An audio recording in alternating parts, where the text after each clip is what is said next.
ಎಲ್ಲರಿಗೂ ನಮಸ್ಕಾರ. Amitha's kitchen and life ಸ್ಟೈಲ್ಗೆ ಸ್ವಾಗತ. ಸ್ನೇಹಿತರೆ, ಬನ್ನಿ ಇವತ್ತು ನಾವು ಇಡ್ಲಿ ಪ್ರೀ ಮಿಕ್ಸಿ ಯಾವ ರೀತಿ ಮಾಡೋದು ಅಂತ ನೋಡಿಕೊಂಡು ಬರುವ. ಇಲ್ಲಿ ನಾನು 1/4 kg ಇಡೀ ಉದ್ದಿನ ಬೇಳೆಯನ್ನು ತಗೊಂಡಿದ್ದೇನೆ, ಉದ್ದಿನ ಕಾಳನ್ನು ತಗೊಂಡಿದ್ದೇನೆ. ಇದನ್ನೀಗ ಒಂದು 4 ಸಲ ಚೆನ್ನಾಗಿ ವಾಶ್ ಮಾಡಬೇಕು. ತುಂಬ ನೀರು ಹಾಕಿ ಒಮ್ಮೆ ಚೆನ್ನಾಗಿ ಫಸ್ಟಿಗೆ ವಾಶ್ ಮಾಡಿಕೊಳ್ಳುವ. 4 ಸಲ ಚೆನ್ನಾಗಿ ವಾಶ್ ಮಾಡಿಕೊಂಡ್ರೆ ಸಾಕು. ಇಲ್ಲಿ ಉದ್ದಿನ ಬೇಳೆಯನ್ನು 4 ಸಲ ತುಂಬ ನೀರು ಹಾಕಿ ಚೆನ್ನಾಗಿ ವಾಶ್ ಮಾಡಿ ಇಟ್ಕೊಂಡಿದ್ದೇನೆ. ಇನ್ನು ಇದನ್ನು ಬಿಸಿಲಲ್ಲೇ ಒಂದು ಅರ್ಧ ಗಂಟೆ ಹೀಗೆ ಇಡುವ. ಅಂದರೆ ಉದ್ದಿನ ಬೇಳೆ ನೆನಿಲಿಲ್ಲಲ್ಲ, ಆದ ಕಾರಣ ಒಂದು ಅರ್ಧ ಗಂಟೆ ಇಟ್ಟರೆ ಸಾಕಾಗ್ತದೆ. ಇಲ್ಲಿ ನೋಡಿ 1 kg ಇಡ್ಲಿ ರೈಸ್ ತಗೊಂಡಿದ್ದೇನೆ.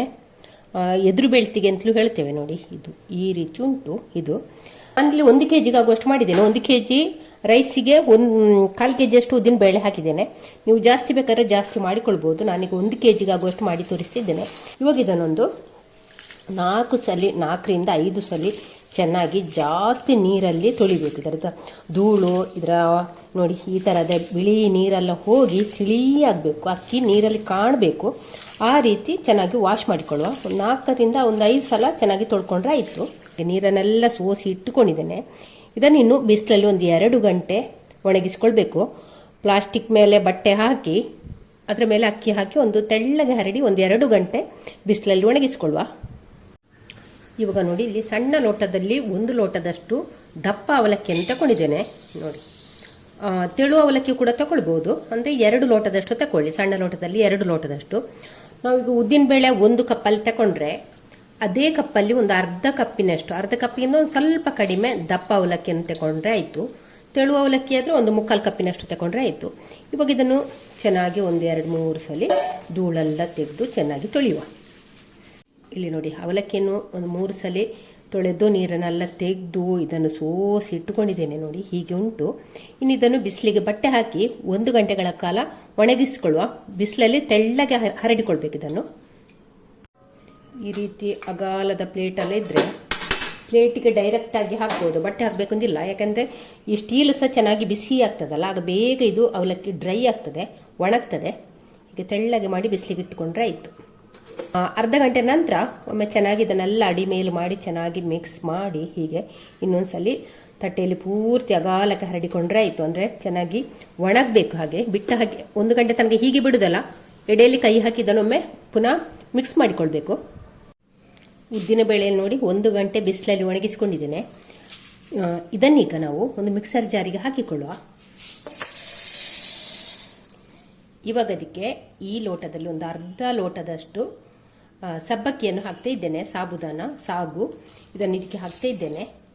ಇವಾಗ ಇದನ್ನು ಮುಚ್ಚಳ ಮುಚ್ಚಿ ನಯವಾಗಿ ಪೌಡರ್ ಮಾಡಿಕೊಂಡು ಬರುವ.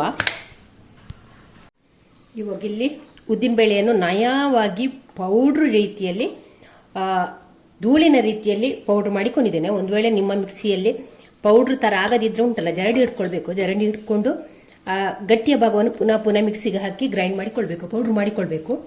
ಅಂದರೆ ಇಲ್ಲಿ ನಮಗೆ ನಯವಾಗಿ ಪೌಡ್ರ್ ಆಗಬೇಕು, ಧೂಳು ರೀತಿಯಲ್ಲಿ ಆಗಬೇಕು. ಯಾಕೋ ಅದು ಸ್ವಲ್ಪ ನನಗೆ ತರಿ ಇದ್ದಾಗ ಅನಿಸಿತ್ತು, ಚಿರೋಟಿ ರವೆ ಹಾಗೆ ಸಿಕ್ತಿತ್ತು. ಅದಕ್ಕೆ ನಾನು ಇದನ್ನು ಜರಡಿ ಇಟ್ಕೊಳ್ತಿದ್ದೇನೆ. ಧೂಳು ಇದ್ರೆ ಉಂಟಲ್ಲ, ನಮ್ಮ ಇಡ್ಲಿ ಚೆನ್ನಾಗಿ ಬರ್ತದೆ, ಫ್ಲಫಿಯಾಗಿ ಚೆನ್ನಾಗಿ ಉಬ್ಬುತ್ತದೆ ಕೂಡ, ಹಾಗೆ ಹುದುಗುತ್ತದೆ ಚೆನ್ನಾಗಿ. ಹಾಗಾಗಿ ಪೌಡ್ರು ಧೂಳಿನ ರೀತಿ ಮಾಡಿಕೊಂಡ್ರೆ ಆಯಿತು. ಜರಡಿ ಹಿಡ್ಕೊಳ್ಳುವ. ಸ್ವಲ್ಪ ದಪ್ಪ ಇದ್ರೆ ಪುನಃ ಅದನ್ನು ಮಿಕ್ಸಿ ಮಾಡಿಕೊಂಡ್ರೆ ಆಯಿತು. ಒಂದು ಸ್ವಲ್ಪ ದಪ್ಪ ಉಂಟು ನೋಡಿ. ಇನ್ನಿದನ್ನು ಪುನಃ ನಾನು ಮಿಕ್ಸರ್ ಜಾರಿಗೆ ಹಾಕ್ತೇನೆ. ಮಿಕ್ಸರ್ ಜಾರಿಗೆ ಹಾಕಿ ಇದನ್ನು ಒಂದು ಸ್ವಲ್ಪ ಪೌಡ್ರ್ ಮಾಡಿಕೊಳ್ಳುವ. ಬೌಲಿಗೆ ಹಾಕ್ಕೊಳ್ಳುವ, ದೊಡ್ಡ ಬೌಲಿಗೆ ಹಾಕಿಕೊಳ್ಳುವ. ಇಲ್ಲಿ ನೋಡಿ, ಅಕ್ಕಿಯನ್ನು ಕೂಡ ಒಣಗಿಸಿಕೊಂಡಿದ್ದೇನೆ. ಅಕ್ಕಿಯನ್ನು 1.5 ಗಂಟೆ ಅಷ್ಟು ಹೊತ್ತು ಒಣಗಿಸಿಕೊಂಡಿದ್ದೇನೆ, ಚೆನ್ನಾಗಿ ಒಣಗಿದೆ. ಇವಾಗ ಇದನ್ನು ಮಿಕ್ಸರ್ ಜಾರಿಗೆ ಹಾಕಿಕೊಳ್ಳು. ಒಮ್ಮೆಗೆ ಹಾಕಿಕೊಳ್ಳೋದು ಬೇಡ, ಒಂದು ಸ್ವಲ್ಪ ಹಾಕಿ ಬಾಂಬೆ ರವೆ ಉಂಟಲ್ಲ ಆ ರೀತಿ ಗ್ರೈಂಡ್ ಮಾಡಿಕೊಂಡ್ರೆ ಆಯಿತು. ಹಾಗೆ ಇಲ್ಲಿ ನೋಡಿ, ಅವಲಕ್ಕಿಯನ್ನು ಕೂಡ ತೊಳೆದು ಒಣಗಿಸಿಕೊಂಡಿದ್ದೇನೆ. ಇದನ್ನು ಕೂಡ ಇದ್ರ ಜೊತೆ ಹಾಕಿಕೊಳ್ಳುವ. ಬಾಂಬೆ ರವೆ ರೀತಿಯಲ್ಲಿ ಪೌಡ್ರ್ ಮಾಡಿಕೊಳ್ಳ. ಅಕ್ಕಿಯನ್ನು ಪೌಡ್ರ್ ಮಾಡಿಕೊಂಡಿದ್ದೇನೆ. ನೋಡಿ, ಈ ರೀತಿ ಉಂಟು. ನೋಡಿ, ಬಾಂಬೆ ರವೆ ಉಂಟಲ್ಲ ಅದೇ ರೀತಿ ಉಂಟು. ಅದಕ್ಕಿಂತ ಜಾಸ್ತಿ ಮಾಡಿಕೊಳ್ಳೋದು ಬೇಡ, ಅದಕ್ಕಿಂತ ಕಡಿಮೆ ಸಹ ಬೇಡ, ನಯ ಪೌಡ್ರ್ ಕೂಡ ಬೇಡ. ಇಷ್ಟು ಪುಡಿ ಮಾಡಿಕೊಂಡ್ರೆ ಆಯಿತು. ಇವಾಗ ಇದನ್ನು ಉದ್ದಿನ ಹುಡಿ ಹಾಕಿದ್ದೇವಲ್ಲ, ಅದಕ್ಕೆ ಇದನ್ನು ಕೂಡ ಹಾಕಿಕೊಳ್ಳುವ. ಹಾಗೆನ್ನು ಉಳಿದಂಥ ಅಕ್ಕಿಯನ್ನು ಕೂಡ ಅದೇ ರೀತಿಯಲ್ಲಿ ಪುಡಿ ಮಾಡಿಕೊಂಡ್ರೆ ಆಯಿತು. ನೋಡಿ ಅಕ್ಕಿ ಮತ್ತು ಉದ್ದಿನಬೇಳೆಯನ್ನೆಲ್ಲ ಪೌಡ್ರ್ ಮಾಡಿಕೊಂಡಾಯಿತು. ಇವಾಗ ಇದನ್ನೊಮ್ಮೆ ಚೆನ್ನಾಗಿ ಕೈಯಲ್ಲೊಮ್ಮೆ ಚೆನ್ನಾಗಿ ಮಿಕ್ಸ್ ಮಾಡುವ. ಎಲ್ಲ ಕೂಡ ಒಂದಕ್ಕೊಂದು ಬೆರೆಯುವ ಹಾಗೆ ಚೆನ್ನಾಗಿ ಮಿಕ್ಸ್ ಮಾಡುವ. ಒಂದು 5 ನಿಮಿಷ ಇದನ್ನು ಚೆನ್ನಾಗಿ ಕಲಸಿಕೊಳ್ಳುವ. ಅಂತೆಯೇ ನೀರು ಹಾಕ್ಲಿಕ್ಕಿಲ್ಲ, ಅಂತೆಯೇ ಚೆನ್ನಾಗಿ ಮಿಕ್ಸ್ ಆಗಬೇಕು, ಒಂದಕ್ಕೊಂದು ಚೆನ್ನಾಗಿ ಬೆರಿಬೇಕಿದು. ಹೀಗೆ ಪೌಡ್ರು ಉದ್ದಿನಬೇಳೆ ಎಲ್ಲ ಇದು ನಮಗೆ ಹೀಗೆ ಹೊರಗೆ ಇಟ್ಟರೆ ಉಂಟಲ್ಲ 1 ತಿಂಗಳವರೆಗೆ ಏನಾಗೋದಿಲ್ಲ. ಇದರ ಟೇಸ್ಟ್ ಮತ್ತು ಟೆಕ್ಸ್ಚರ್ ಚೆನ್ನಾಗಿರ್ತದೆ.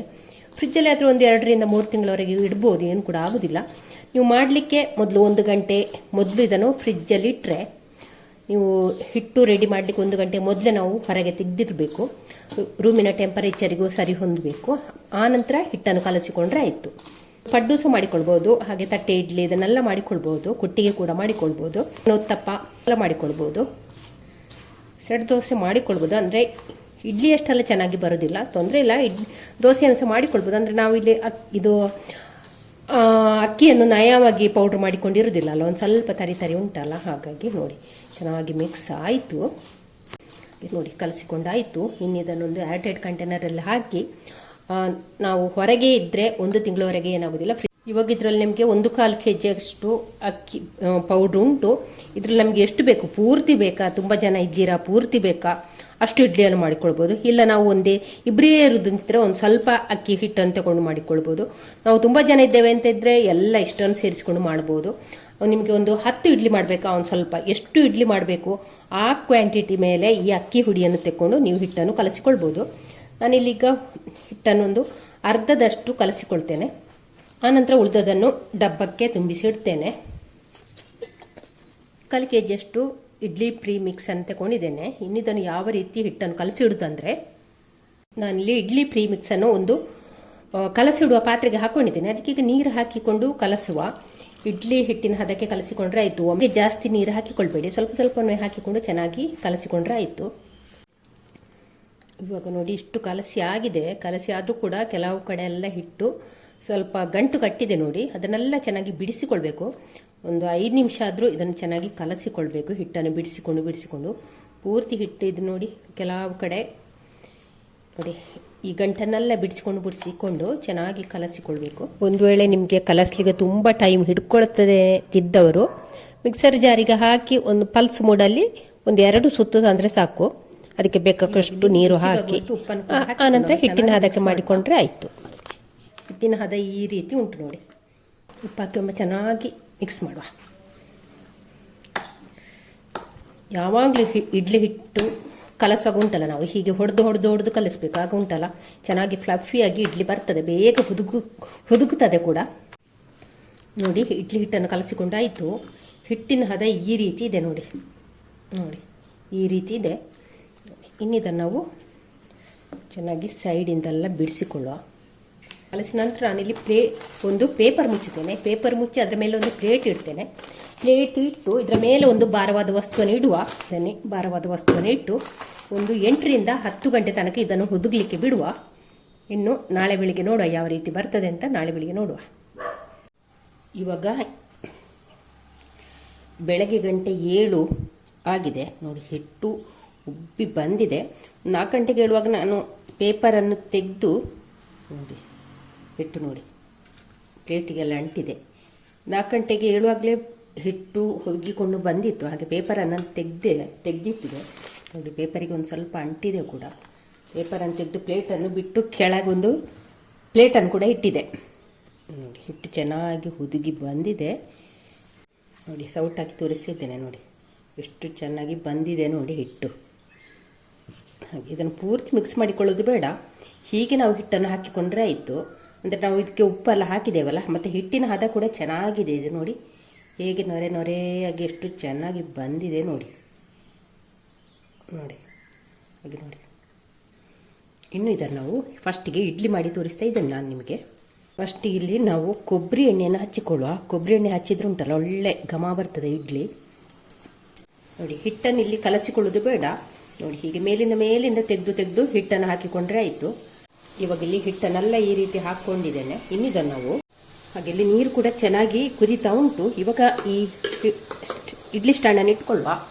ಇಡ್ಲಿ ಸ್ಟ್ಯಾಂಡ್ ಇಡೋದು ಗೊತ್ತಿರ್ಬೋದು, ಅದ್ರ ಕೂಡ ನಾನೊಂದ್ಸಲ ಹೇಳ್ತಾ ಇದ್ದೇನೆ ನೋಡಿ. ಇಲ್ಲಿ ಗ್ಯಾಪ್ ಉಂಟಲ್ಲ, ಈ ತೂತ ಉಂಟಲ್ಲ, ಈ ತೂತಿಗೆ ಈ ಸೈಡ್ ಬರುವಾಗ ಇಡಬೇಕು ನೋಡಿ. ಹೀಗೆ ಇಡಬೇಕು ನೋಡಿ, ಈ ರೀತಿ. ಈ ತೂತುಂಟಲ್ಲ ಇಲ್ಲಿಗೆ ಈ ಥರದ್ದು ಈ ತೂತಿನ ಭಾಗಕ್ಕೆ ಇಡ್ಲಿ ಬರುವಾಗ ಇಡಬೇಕು. ಉರಿಯನ್ನು ಕೂಡ ಜಾಸ್ತಿ ಇಟ್ಟುಕೊಂಡಿದ್ದೇನೆ. ಉರಿ ಕೂಡ ಹೈ ಬೇಕು ಇಡ್ಲಿ ಮಾಡುವಾಗ ಯಾವಾಗಲೂ. ಇನ್ನು ಇದನ್ನೊಂದು 10 ನಿಮಿಷ ನಾವು ಹೀಗೆ ಬೇಯಿಸಿಕೊಳ್ಳುವ. ಇಲ್ಲಿ ಒಂದು ತವವನ್ನು ಸ್ಟವ್ ಮೇಲೆ ಕಾಯ್ಲಿಕ್ಕೆ ಇಟ್ಟಿದ್ದೇನೆ. ತವ ಕೂಡ ಬಿಸಿಯಾಗಿದೆ. ಬಿಸಿಯಾದ ತವಕ್ಕೆ ಒಂದು ಸ್ವಲ್ಪ ನೀರು ಹಾಕಿ ಒಮ್ಮೆ ಚೆನ್ನಾಗಿ ಒರೆಸಿಕೊಳ್ಳುವ. ನಂತರ ಇಲ್ಲಿ ಹಿಟ್ಟನ್ನು ಹಾಕಿಕೊಳ್ಳುವ. ಇಲ್ಲಿ ನಾನು 1 ಸೌಟು ಹಿಟ್ಟನ್ನು ಹಾಕೊಂಡಿದ್ದೇನೆ. ಹಾಕಿ ಒಂದು ಸ್ವಲ್ಪ ಅಗಲ ಮಾಡಿಕೊಳ್ಳುವ. ಹೀಗೆ ಅಗಲ ಮಾಡಿ ಹೀಗೆ ಹಾಕಿದರೆ ಸೆಟ್ ದೋಸೆ ಆಯ್ತು ನಮಗೆ. ಇದರ ಮೇಲೆ ತೆಂಗಿನಕಾಯಿ ತುರಿ, ಕ್ಯಾರೆಟ್, ಈರುಳ್ಳಿ, ಕಾಯಿ ಮೆಣಸೆಲ್ಲ ಹಾಕಿದ್ರೆ ಉಂಟಲ್ಲ, ಇದು ನಮಗೆ ಊತಪ್ಪ ಆಯಿತು. ಮುಚ್ಚಳ ಮುಚ್ಚಿದನು ಬೇಯಿಸ್ಕೊಳ್ಳುವ. ಇವಾಗ ಒಂದು ಸ್ವಲ್ಪ ಬೆಂದ ನಂತರ ಮೇಲಿಂದ ಒಂದು ಸ್ವಲ್ಪ ಎಣ್ಣೆಯನ್ನು ಹಾಕಿಕೊಳ್ಳುವ. ಎಣ್ಣೆ, ಬೆಣ್ಣೆ, ತುಪ್ಪ ಏನನ್ನು ಕೂಡ ಹಾಕಿಕೊಳ್ಬೋದು. ಹಾಕಿದ್ದನ್ನೊಮ್ಮೆ ಮಗುಚಿ ಹಾಕಿಕೊಳ್ಳುವ. ನೋಡಿ ಚೆನ್ನಾಗಿ ಎದ್ದು ಕೂಡ ಬರ್ತದೆ ನೋಡಿ. ಏಳುದಿಲ್ಲ ಅಂತಲೂ ಭಯ ಬೇಡ ನಿಮಗೆ. ನೋಡಿ ಹಾಕಿಕೊಳ್ಳುವ. ಒಂದು ಪೌಡ್ರ್ ನಿಮ್ಮ ಮನೆಯಲ್ಲಿ ಇದ್ರೆ ಉಂಟಲ್ಲ, ನಿಮಗೆ ಹೆದರಿಕೆ ಇಲ್ಲ. ಇಡ್ಲಿ ಕೂಡ ಮಾಡಬೇಕು, ಒಂದೇ ಹಿಟ್ಟಿನಿಂದ ಇಡ್ಲಿ ಕೂಡ ಮಾಡ್ಬೋದು, ಪಡ್ಡು ಕೂಡ ಮಾಡ್ಬೋದು, ದೋಸೆ ಕೂಡ ಮಾಡ್ಬೋದು, ಊತಪ್ಪ ಕೂಡ ಮಾಡ್ಬೋದು. ಗೆಸ್ಟ್ಗಳೆಲ್ಲ ಬಂದರೆ ಉಂಟಲ್ಲ, ಇದನ್ನೊಂದ್ಸಲಿ ಟ್ರೈ ಮಾಡಿ. ಅವರು ಕೂಡ ನಿಮ್ಮನ್ನು ಹೊಗಳ್ತಾರೆ, ಹೌದಾ ಹೇಗೆ ಮಾಡಿದ್ದಿ ಅಂತ ಕೇಳ್ತಾರೆ. ನೀವು ಈ ಪೌಡ್ರನ್ನು ಮಾಡಿ ಸ್ಟೋರ್ ಮಾಡಿ ಇಟ್ಕೊಳ್ಳಿ ಮನೆಯಲ್ಲೇ, ತುಂಬಾ ಹೆಲ್ಪ್ ಆಗ್ತದೆ ನಿಮಗೆ. ಹೀಗೆ ನಿಮ್ಮ ಕಣ್ಣ ಮುಂದೆ ನಾನು ಇದು ಮಾಡಿ ತೋರಿಸಿದ್ದೇನೆ ಹೇಗೆ ಆಗಿದೆ ಅಂತ. ಮಕ್ಕಳಿಗೂ ಕೂಡ ತುಂಬಾ ಇಷ್ಟಪಟ್ಟು ತಿಂತಾರೆ. ಇವಾಗ ನೋಡುವ, ಮಗುಚಿ ಹಾಕಿಕೊಳ್ಳೋ ನಾವು. ಚೆನ್ನಾಗಿ ಬಂದಿದೆ ನೋಡಿ, ಸಾಫ್ಟಾಗಿ ಬಂದಿದೆ. ಇನ್ನು ನೋಡಿ, ಇದೇ ತವಕ್ಕೆ ಇನ್ನೊಂದು ಸ್ವಲ್ಪ ನೀರು ಹಾಕ್ತೇನೆ. ಹಾಕಿ ಕ್ರಿಸ್ಪಿ ದೋಸೆ ಯಾವ ರೀತಿ ಮಾಡೋದು ಅಂತ ನಾನು ನಿಮಗೆ ತೋರಿಸ್ತೇನೆ. ಹಿಟ್ಟನ್ನು ಹಾಕಿಕೊಳ್ಳ, ಹಾಕಿ ತೆಳ್ಳಗೆ ಇದನ್ನು ಹರಡಿದರೆ ಆಯಿತು. ಮುಚ್ಚಳ ಮುಚ್ಚಿ ಒಂದು ಸ್ವಲ್ಪ ಹೊತ್ತು ಬೇಯಲಿಕ್ಕೆ ಬಿಡುವ. ಎಣ್ಣೆ, ಬೆಣ್ಣೆ, ತುಪ್ಪ ಏನನ್ನು ಕೂಡ ಹಾಕಿಕೊಳ್ಬೋದು. ನಾನಿಲ್ಲಿ ಒಂದು ಸ್ವಲ್ಪ ತೆಂಗಿನ ಎಣ್ಣೆಯನ್ನು ಹಾಕಿಕೊಳ್ತಾ ಇದ್ದೇನೆ. ನೋಡಿ, ನಮ್ಮ ಗರಿ ಗರಿ ದೋಸೆ ಕೂಡ ರೆಡಿಯಾಗಿದೆ ನೋಡಿ. ಎದ್ದು ಕೂಡ ಚೆನ್ನಾಗಿ ಬರ್ತದೆ. ಪಡ್ಡು ಕೂಡ ಮಾಡ್ಬೋದು. ಪಡ್ಡು ನಾನು ಮಾಡಿ ತೋರಿಸೋದಿಲ್ಲ, ಅಂದರೆ ಪಡ್ಡು ಕೂಡ ಚೆನ್ನಾಗಿ ಹೇಳ್ತದೆ, ಹಾಗೆ ಚೆನ್ನಾಗಿ ಬರ್ತದೆ ಕೂಡ ನೋಡಿ. ಗರಿ ಗರಿಯಾದ ದೋಸೆ ಕೂಡ ರೆಡಿ ಆಯಿತು. ಅದ್ಭುತವಾದ ಒಂದು ವಿಡಿಯೋ ಅಂತಲೇ ಹೇಳ್ಬೋದು. ಇದು ನಿಮಗೆ ತುಂಬಾ ಹೆಲ್ಪ್ಫುಲ್ ಆಗ್ಬೋದು ಅಂತ ನನ್ನ ಒಂದು ಅನಿಸಿಕೆ. ಹಾಗೆ ಈ ವಿಡಿಯೋ ಇಷ್ಟ ಲೈಕ್, ಶೇರ್, ಕಮೆಂಟ್ ಮಾಡಿ. ಥ್ಯಾಂಕ್ ಯು ಸ್ನೇಹಿತರೆ. ನೋಡಿ ಎಷ್ಟು ಇವಾಗ ನಮ್ಮ ಇಡ್ಲಿ ಬೇಯಲಿಕ್ಕಿಟ್ಟು ಒಂದು 15 ನಿಮಿಷ ಆಯಿತು ನೋಡಿ. ಚೆನ್ನಾಗಿ ಬಂದಿದೆ ನೋಡಿ. ಇಡ್ಲಿ ಹೇಗೆ ಬಂದಿದೆ ಅಂತ ನಿಮಗೆ ಈ ವಿಡಿಯೋ ನೋಡೋರಲ್ಲಿ ಅನಿಸ್ಬೋದು. ನೋಡಿ ಹೇಗೆ ದಪ್ಪ ದಪ್ಪ ಆಗಿ ಹೇಗೆ ಬಂದಿದೆ ನೋಡಿ, ಉಬ್ಬಿಕೊಂಡು. ಇದರ ಟೆಕ್ಸ್ಚರ್ ಅನ್ನು ತೋರಿಸ್ತೇನೆ ಯಾವ ರೀತಿ ಇದೆ ಅಂತ. ಈ ಪೂರ್ತಿ ತಣ್ಣಗಾಗಿದೆ. ಇವಾಗ ಇದನ್ನು ನಾವು ಇಬ್ಬಿಸಿಕೊಳ್ಳುವ.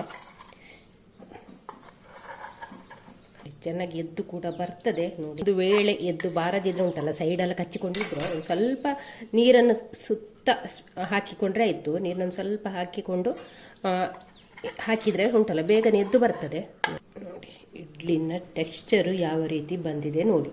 ನಿಮಗೆ ನೋಡುವಾಗ ಅಂದಾಜು ಆಗ್ಬೋದು. ಇದನ್ನು ಬೆಂದಿದಂತ ಇದು ಮಾಡಿದ್ದು ನೋಡಿ. ಹಾಗೆ ನೋಡಿ ಎಷ್ಟು ಸಾಫ್ಟಾಗಿ ಬಂದಿದೆ ನೋಡಿ. ಟೆಕ್ಸ್ಚರ್ ನೋಡಿ ಹೇಗೆ ಸಾಫ್ಟಾಗಿ ನೋಡಿ, ಸ್ಪಾಂಜಿಯಾಗಿ ಬಂದಿದೆ. ಇದು ಹುಳಿ ಕೂಡ ಇರುವುದಿಲ್ಲ. ಅಂದರೆ ಕೆಲವೊಂದು ನಾವು ರುಬ್ಬಿಟ್ರೆ ಉಂಟಲ್ಲ, ಕೆಲವೊಂದು ಸಲ ಎಲ್ಲ ಹಿಟ್ಟು ಬಂದಿರುವುದಿಲ್ಲ, ಅಂದರೆ ಕೂಡ ಇಡ್ಲಿ ಹುಳಿಯಾಗಿರುತ್ತೆ. ಇದು ಹುಳಿ ಕೂಡ ಇರುವುದಿಲ್ಲ. ನಾವು ಒಂದು ದಿವಸಕ್ಕೆ ಹಿಂದಿನ ದಿವಸವೇ ಮಾಡಿದಂಥ ಇಡ್ಲಿ ಅಂತ ಹೇಳಲಿಕ್ಕೆ ಇಲ್ಲ, ಅಷ್ಟೊಂದು ಟೇಸ್ಟಿಯಾಗಿ ಅದ್ಭುತವಾದ ಒಂದು ರುಚಿ.